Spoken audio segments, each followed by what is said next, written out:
¿Se puede observar la presentación, Doc? Sí, sí, sí, dale, dale. Ya. Buenas tardes, doctora. Buenas tardes, compañeros. Entonces, hoy vamos a empezar con las exposiciones. El tema que me han designado es mecanismo de trabajo de parto. Antes de empezar, pues vamos a ver lo que es el contenido de todo el tema. Vamos a ver lo que es la estática fetal, la variedad de posición, cuáles son los diagnósticos para determinar la presentación y la posición fetal, el mecanismo de trabajo de parto en presentación cefálica de vértice y por último vamos a ver lo que son las características del trabajo de parto. Hablando un poquito, antes de pasar a lo que es el mecanismo de trabajo de parto, pues tenemos que conocer, ¿no? Conceptos básicos, ¿ya? Por ejemplo, ¿qué es el trabajo de parto? El trabajo de parto no es más que un proceso fisiológico, ¿ya? Que va a ser mediado por las contracciones uterinas, ¿no? Que al final, pues, nos van a conducir a lo que es un parto. Y un parto, pues, va a ser la expulsión, obviamente, del producto, ¿no? Del feto. Ahora, entonces, ¿y qué es el mecanismo de trabajo de parto? Cuando hablamos de mecanismo, estamos hablando de un conjunto de movimientos y desplazamientos. Esos movimientos y desplazamientos pues llegan a ser pasivos, ¿no? Que realiza el móvil fetal a través del canal pélvico. Y esto, a su vez, para que el trabajo de parto pueda progresar, es necesario, ¿no? Que sea impulsado por el motor uterino. Sí, es necesario que sea impulsado por el motor uterino hasta la completa expulsión, pues, del producto, ¿no? Del feto. Ya, ahora, antes de pasar a lo que es mecanismo, pues vamos a hablar un poco sobre la estática fetal. Es muy importante determinar la posición, la orientación del feto antes del inicio del trabajo de parto. Con eso, más que todo, para tener una orientación en cuanto a la relación que existe entre el feto y la madre. Y la vamos a determinar en lo que es la situación, presentación, posición y actitud. Cuando hablamos de situación, nos referimos a la relación que existe ya entre el eje longitudinal del feto con el eje longitudinal de la madre.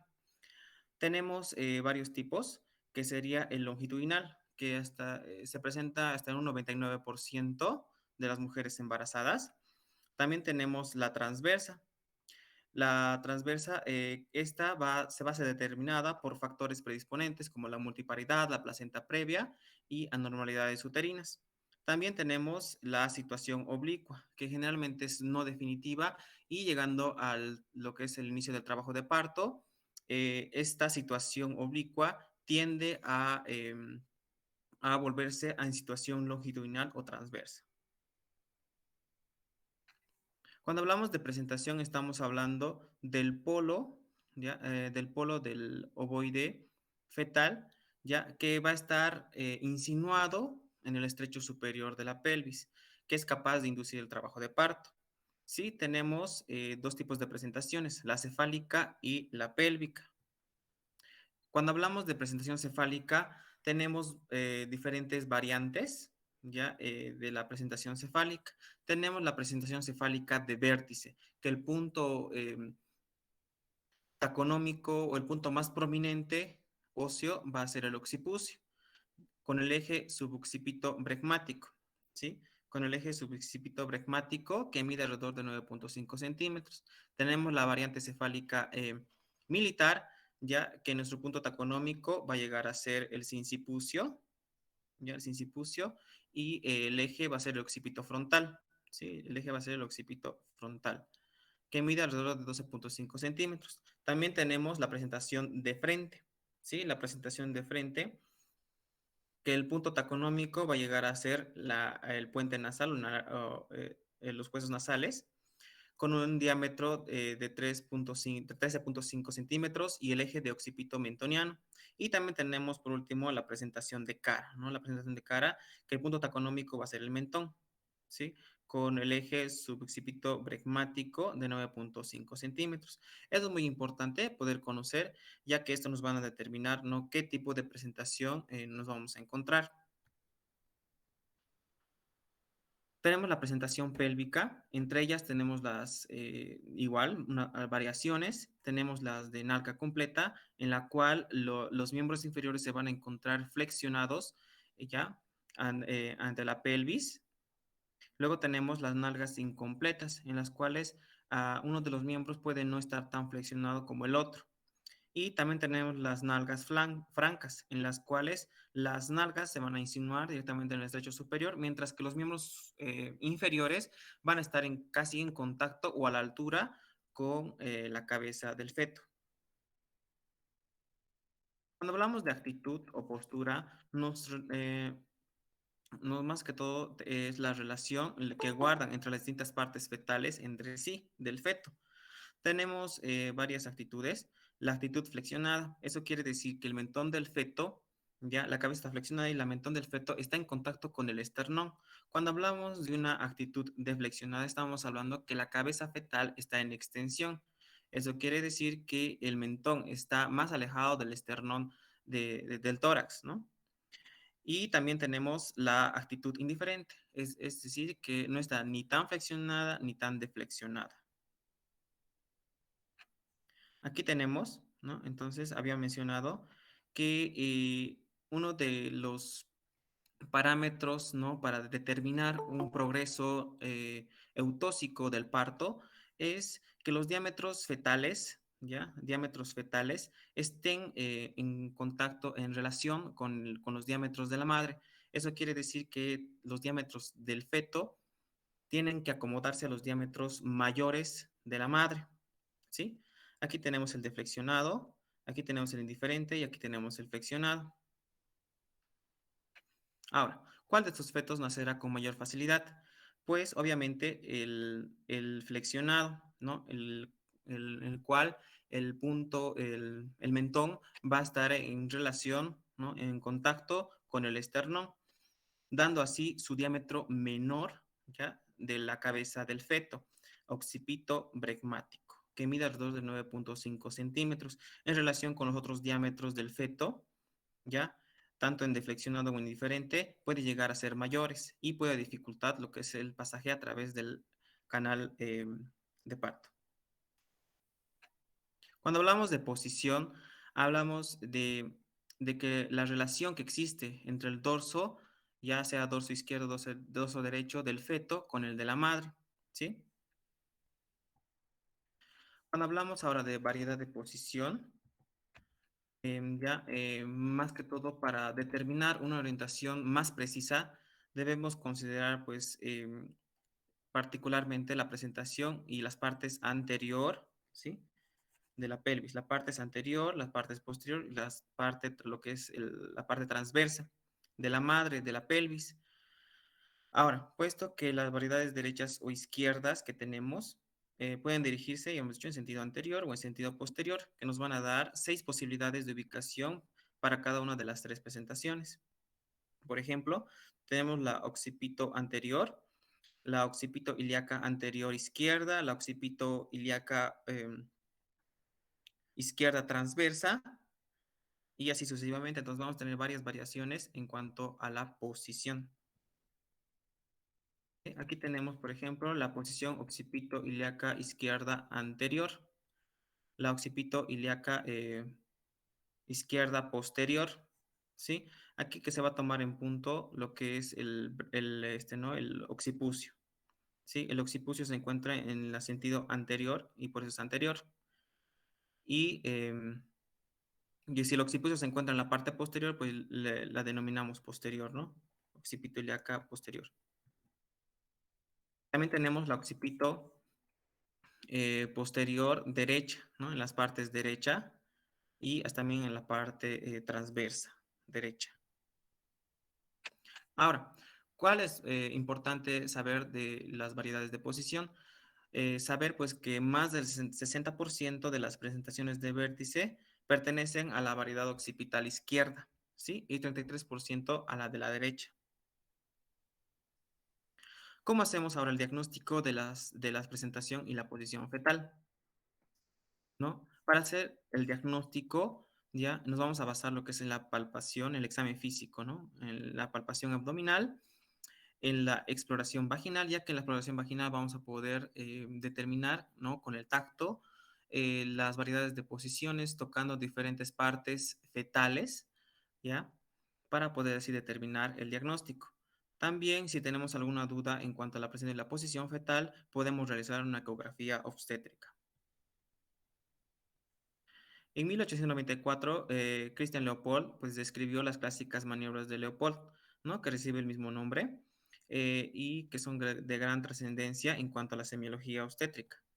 En cuanto al examen físico, ya para determinar la presentación y la posición, tenemos las maniobras de Leopold, que conocemos todos, que la primera maniobra, ¿no? Es para distinguir lo que es el fondo uterino y además determinar qué polo se encuentra a nivel del fondo uterino. La segunda maniobra tenemos para determinar la posición, si es dorso izquierdo o si es dorso derecho. La tercera maniobra nos va a indicar más que todo la presentación, ¿no? Y por último, la cuarta maniobra que nos va a determinar el grado de encajamiento que va a presentar el polo fetal. En cuanto al tacto vaginal, durante el parto, pues se determina, obviamente, con el tacto, la dilatación y el borramiento cervical. También las distintas posiciones de las distintas presentaciones en estructuras fetales palpables, ¿no? Por ejemplo, se puede palpar lo que es el brecma o se puede palpar lo que es la fontanela posterior, ¿no? El occipucio. Esos reparos anatómicos nos van a ayudar a nosotros a determinar pues, la posición y la presentación. Ahora, entonces tenemos que insertar dos dedos a través de la vagina y palpar la presentación. Hay que delinear la trayectoria de la estructura sagital para así poder determinar los distintos puntos anatómicos para poder identificar al feto, ¿no? Hay que palpar ambas fontanelas diferenciadas por su forma, ¿no? La más grande y la más triangular va a llegar a ser el brecma, mientras que la más pequeña y más romboidea va a llegar a ser la fontanela posterior. Y también vamos a determinar pues el descenso, ¿no? En los diferentes planos de Hodge. Ahora, vamos a ver lo que es el mecanismo de trabajo de parto en presentación cefálica de vértice. ¿Por qué se llama presentación cefálica de vértice? Porque dice que para que el parto progrese correctamente es necesario que la cabeza del feto esté bien flectada, es decir, esté bien flexionada, que el mentón esté bien unido a lo que es el esternón. ¿Sí? A la presentación cefálica bien flexionada se le denomina presentación de vértice. Ahora, tenemos los movimientos cardinales del móvil fetal, ¿no? En el canal de parto. El primero es la acomodación, el descenso, la rotación interna y la acomodación de los hombros, desprendimiento de la cabeza, y descenso de los hombros, la rotación interna de los hombros y la rotación externa de la cabeza, y por último, el desprendimiento de los hombros. ¿No? Esos van a ser los movimientos cardinales del móvil fetal. Todos estos pasos no son secuenciales como tal, sino que algunas también pueden llegar a ser simultáneas, se pueden realizar de forma simultánea, ¿no? Al mismo tiempo. Ahora, tenemos lo que es la acomodación de la cabeza. Esta la vamos a subdividir en la orientación. Antes de empezar sobre la orientación, tenemos que primero repasar un poco sobre los diámetros de la pelvis materna. Del estrecho superior tenemos lo que es el diámetro transverso que mide alrededor de 13 centímetros, el diámetro antero-posterior que mide 11 centímetros, luego tenemos los diámetros oblicuo izquierdo, ya que viene de las eminencias ilioepectíneas hasta las articulaciones sacroiliacas, perdón, de las eminencias ilioepectíneas izquierdas hasta la articulación sacroiliaca derecha, y el oblicuo derecho viene de las eminencias ilioepectíneas derechas hasta la articulación sacroiliaca izquierda, ¿no? Estos diámetros oblicuos miden alrededor de 12 centímetros, siendo la oblicua izquierda de mayor tamaño, ¿no? Midiendo alrededor de 12.5 centímetros. De ahí que el feto tiene una orientación más preferida, ¿no? En el diámetro transverso, en la posición en la posición occipito ilíaco izquierdo transverso, y también el feto suele preferir la posición de occipito ilíaco izquierdo anterior, oblicuo izquierdo, ya que esos diámetros pues son mayores, ¿no? Y también tenemos lo que es la flexión de la cabeza fetal. Las contracciones uterinas, cuando empiezan las contracciones uterinas, el impulso de la contracción va a pasar a través de la columna vertebral hasta el cuello y esto va a hacer de que el feto incline la cabeza, ¿no? Flexione la cabeza de tal modo que el mentón llegue a estar en contacto con el esternón. Luego tenemos lo que es en el descenso, el sinclitismo o el asinclitismo. ¿Qué es el sinclitismo? El sinclitismo es cuando, ¿ya? Es cuando los parietales al descender descienden al mismo tiempo, ¿sí? Descienden al mismo tiempo equidistantes, tanto equidistantes entre lo que es el promontorio y la sínfisis del pubis. Cuando hablamos del asinclitismo, vamos a decir que uno de los parietales desciende más antes que el otro, ¿sí? Por ejemplo, tenemos lo que es el asinclitismo anterior, ¿ya? El sincretismo anterior, en la cual la sutura sagital, ¿ya? Se aproxima al promontorio y lo que va a haber descenso del parietal anterior y por eso le llamamos asinclitismo anterior. Cuando hablamos de sinclitismo posterior, ¿ya? La sutura sagital se aproxima a la sínfisis del pubis, ¿no? Y desciende lo que es el parietal posterior y es lo que denominamos asinclitismo posterior. Ahora, para el descenso, tenemos varios factores, ¿no? La presión del líquido amniótico, ya las contracciones uterinas, el pujo de la madre y extensión del cuerpo fetal. El momento de que el feto empieza a descender, entonces es más fácil para el feto descender porque ya está entrando en lo que es el estrecho medio de la pelvis, ¿sí? En la primípara se dice que primero viene el encajamiento y luego el descenso, mientras que en la multípara estos dos pasos llegan a ser simultáneos en descenso y encajamiento. Ahora, tenemos lo que es la rotación interna y la acomodación de los hombros. Cuando la cabeza fetal ya está a punto de llegar a lo que es el diámetro bisiático, ¿sí? El diámetro bisiático, este llega a medir alrededor de 10,5 centímetros más o menos. El feto, por su diámetro, no puede atravesar ese diámetro. Por lo tanto, es el momento crucial donde el feto hace una rotación interna de alrededor de 45 grados. Eso quiere decir que el occipucio, ¿sí? Empieza a estar en una relación directa con lo que es la sínfisis del pubis y se produce lo que es la rotación interna. Luego viene lo que es la acomodación de los hombros. Al mismo tiempo de que la cabeza está rotando, también los hombros se empiezan a acomodar en el estrecho de la pelvis, ¿sí? Utilizando lo que es sus diámetros biacromial. Algo también mencionar que es más fácil para el feto atravesar el canal de parto en un diámetro anteroposterior, es decir, que la sutura sagital tiene que estar en relación con el diámetro anteroposterior, ¿sí? Tenemos luego lo que es el desprendimiento de la cabeza y el descenso de los hombros.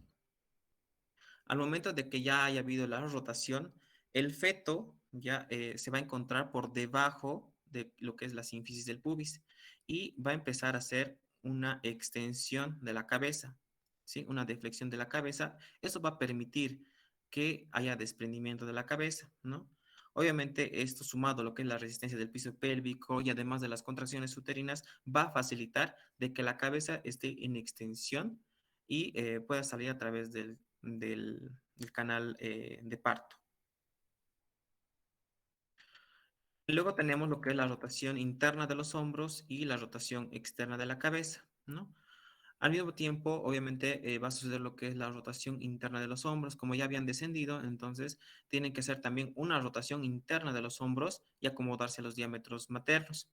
Y también va a haber una rotación externa de la cabeza, lo que también se le denomina restitución. Ya va a estar fuera del canal pélvico y se hace rotación externa. Obviamente eso con las maniobras que va a realizar el médico, ¿no? El médico ayuda a hacer la rotación externa de la cabeza. Y por último tenemos el desprendimiento de los hombros. Eh, Cuando ya se hace la rotación externa de la cabeza, se baja, o sea, el feto hacia el piso para que se desprenda primero el hombro anterior y luego se sube de nuevo al feto para que se desprenda el hombro posterior. Y así sucesivamente el tronco, la pelvis y los miembros inferiores van a salir de forma simultánea, ¿no? Por último, tenemos lo que son las características del trabajo de parto. En ellas tenemos, ¿no?, las contracciones uterinas que se van a producir, que van a producir lo que es el borramiento y la dilatación cervical, que va a iniciar con las contracciones dolorosas, que se vuelven regulares, ¿no? Al inicio del trabajo de parto, las contracciones uterinas llegan a ser más dolorosas, hay ruptura de membranas, se elimina lo que es el tapón mucoso y hay también un borramiento completo. Y por último, las contracciones uterinas dolorosas más dilatación de 3 4 centímetros, más borramiento del 50, ¿no?, o el 80% con o sin ruptura de membrana. Ahora, ¿cuáles son las características del trabajo de parto verdadero y trabajo de parto falso? Eso nos vamos a ver más que todo por los parámetros que vamos a encontrar.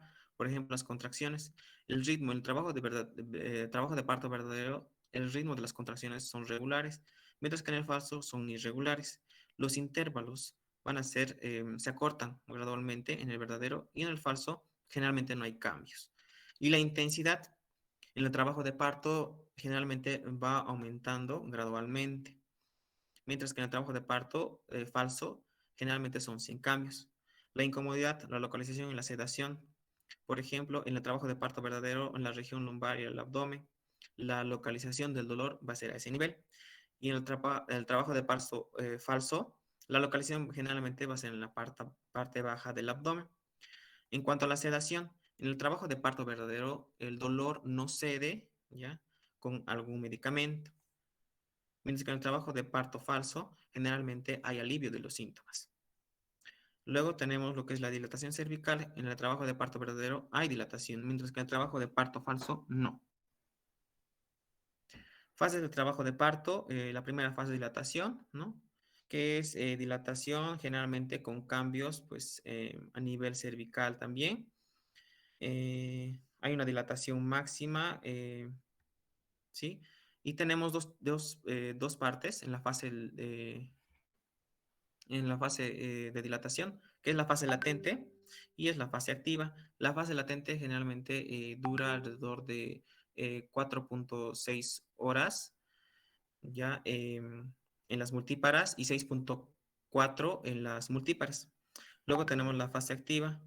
Ya en la fase activa ya hay una dilatación mayor al 4 centímetros y un borramiento mayor al 60-80%. Y también en la fase activa tenemos lo que es la etapa de aceleración, máxima velocidad y desaceleración. Como ya había mencionado, la primípara, la fase latente, puede durar o puede extenderse hasta 20 horas y en la fase activa hasta 6 horas, ¿no?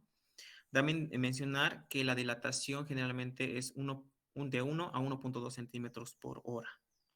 Y en la multípara, a diferencia de la primípara, pues la fase latente puede llegar a durar hasta 12 horas y en la fase activa 4 horas máxima.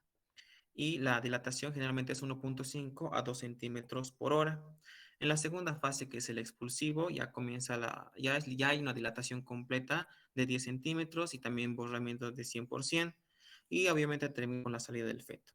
Generalmente en las primíparas dura alrededor de 1 hora más o menos, o 50 minutos. Y en la multípara alrededor de 20 o media hora. Y esto suele obviamente alargarse si se pone anestesia, ¿no? Y por último, la tercera fase, que es el alumbramiento, que no es más que la expulsión de la placenta y todas las membranas, ¿no? Las membranas ovulares. Generalmente dura alrededor de 30 a 45 minutos después del parto. Tenemos lo que es el espontáneo, el dirigido y el manual. Los mecanismos más importantes es Schultz, que es más del 80%, y el mecanismo de Duncan. El mecanismo de Schultz no es más que el desprendimiento de la placenta, ¿ya? Del centro de la placenta, con la cual lo primero que se va a observar, o lo primero que va a observar el médico, va a llegar a ver la cara fetal de la placenta y posteriormente llega el sangrado. En el mecanismo de Duncan, primero se desprenden lo que son la parte más periférica de la placenta y lo primero que observa el médico va a ser el sangrado, ¿no? Entonces sale primero el sangrado y después sale la placenta con la cara materna. Es la bibliografía y gracias.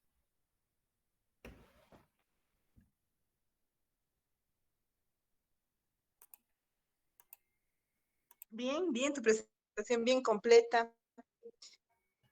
A ver, tus compañeros, a una preguntita al Jonathan.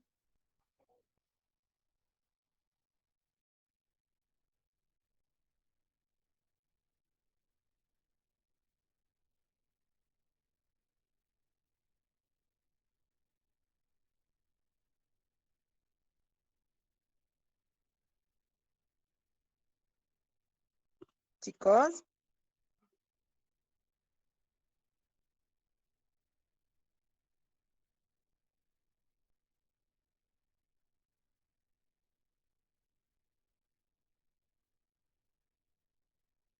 bueno, si no preguntan ustedes, les voy a preguntar yo, y no al expositor, sino a los participantes.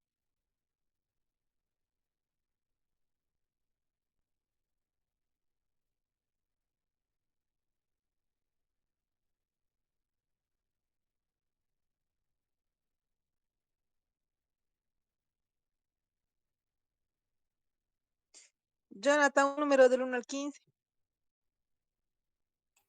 10. 1, 2, 3, 4, 5, 6, 8, 9, 10. Katia Blanco. Katia. Doctora, buenas tardes.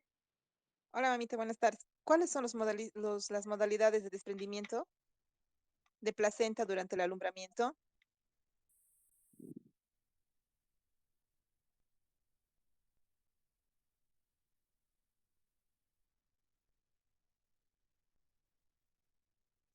Cualquiera de los asistentes, ¿cuáles son y cuál es la más común?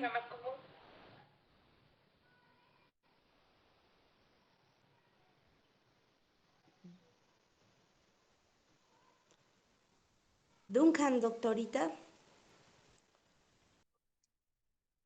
A ver, otro. Bueno, o sea, si esa no es la otra, ¿no? No, ese es Schultz, es Schultz. Schultz, ¿ya? Por las caras maternas. Esa siempre es la más frecuente. Cansados. De todos modos, Jonathan, buena tu exposición. Esperemos que no hayas leído nomás y que sepas. Te voy a preguntar cuántos en dilatantes. A todos Dale. bien, chicos. Como ya les he dicho, sáquenle una fotito a la asistencia y me van a mostrar el momento de su calificación. Van a ser tomados en cuenta, ¿ya? Estudien. Nos vemos en la guardia. Hasta luego. Hasta luego, doctora. Gracias, Doc.